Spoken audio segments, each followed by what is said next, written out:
Hello everyone, today we are going to learn on how you can manage your startup. For those who don't know what a startup is, are those softwares that automatically opens up whenever you open your computer.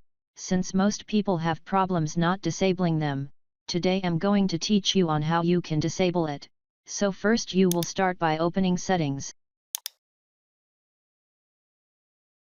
Then go on apps.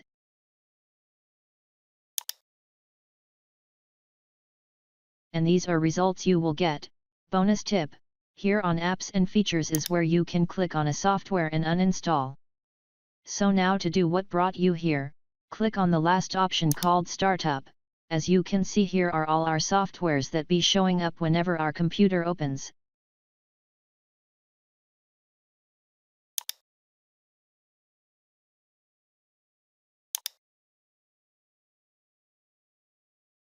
So to disable them it's simple, just click on this button and then it will be disabled.